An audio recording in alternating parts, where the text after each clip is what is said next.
नमस्कार, आप देख रहे हैं 24 न्यूज। मैं हूं आपके साथ पूर्णिमा। बुलेटिन में सबसे पहले बात करेंगे महाराष्ट्र में जारी महानगरपालिका चुनाव को लेकर सियासी घमासान की।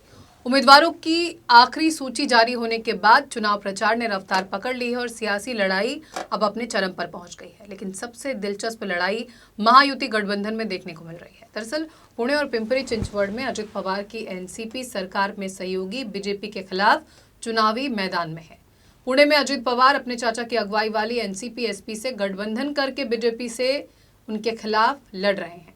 वहीं अब दोनों पार्टियों के बीच खुलकर जुबानी जंग शुरू हो गई है। दरअसल बीते दिनों एनसीपी प्रमुख और डिप्टी सीएम अजित पवार ने बीजेपी पर तगड़ा हमला किया।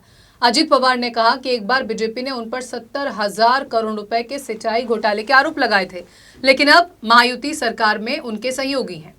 एनसीपी प्रमुख और डिप्टी सीएम ने तर्क दिया कि जब तक कोई दोषी साबित ना हो जाए तब तक उम्मीदवारों को जज नहीं किया जाना चाहिए। आपको बता दें कि अजित पवार ने बीजेपी के मंत्री के बयान पर पलटवार करते हुए ये बातें कही हैं। दरअसल पुणे के सियासी रण में तब खलबली मच गई थी जब केंद्रीय राज्य मंत्री मुरलीधर मोहोल ने ये कहकर सनसनी फैला दी कि अजित पवार ने अपराधियों को गुंडों को चुनाव में उतारा है।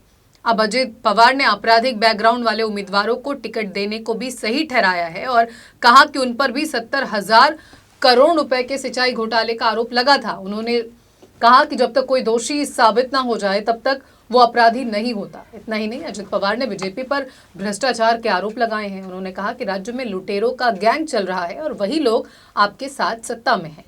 दरअसल अजित पवार पिंपरी चिंचवड़ महानगर पालिका को लेकर बीजेपी पर हमला बोल रहे हैं। एनसीपी प्रमुख ने कहा कि पीएसएमसी जो कभी भारत का सबसे धनी नगर निकाय था, अब कर्ज के बोझ तले दबा हुआ है। भाजपा ने 2017 से 2022 तक पीसीएमसी पर शासन किया। एनसीपी प्रमुख ने आरोप लगाया कि उस दौरान नगर निकाय में भ्रष्टाचार व्याप्त था। वहीं महाराष्ट्र बीजेपी के प्रदेश अध्यक्ष रविंद्र चौहान ने अजित पवार के आरोपों पर जोरदार पलटवार किया है। उन्होंने कहा कि अगर हम बोलना शुरू कर दें तो अजित पवार को बड़ी मुश्किलों का सामना करना पड़ेगा। उन्होंने कहा कि भाजपा पर भ्रष्टाचार के आरोप लगाने से पहले अजित पवार आत्मनिरीक्षण करें। अगर बीजेपी ने अपना मुंह खोला तो वो कहीं के नहीं रहेंगे। आपको बता दें कि रविंद्र चौहान ने पुणे और पिंपरी चिंचवड़ नगर निगम चुनावों के लिए भाजपा प्रचार अभियान की शुरुआत की है, जहां उन्होंने अजित पवार पर पलटवार किया। अजित पवार की एनसीपी केंद्र और राज्य दोनों में भाजपा के साथ गठबंधन में है, लेकिन दोनों पार्टियां पुणे नगर निगम और पिंपरी चिंचवड़ नगर निगम चुनावों में एक दूसरे के खिलाफ चुनावी मैदान में है। चौहान ने कहा कि क्या अजित पवार केंद्र में प्रधानमंत्री नरेंद्र मोदी के नेतृत्व वाली पार्टी और राज्य में मुख्यमंत्री देवेंद्र फडणवीस के खिलाफ बोल रहे हैं? उन्हें पहले इसे स्पष्ट करना चाहिए। अगर उन्हें भ्रष्टाचार का मुद्दा उठाना है तो उन्हें चुनाव से पहले मीडिया में बयान देने के बजाय जांच एजेंसियों से संपर्क करना चाहिए था। वहीं अजित पवार ने रविंद्र चौहान के इस बयान पर अभी तक कोई प्रतिक्रिया नहीं दी है।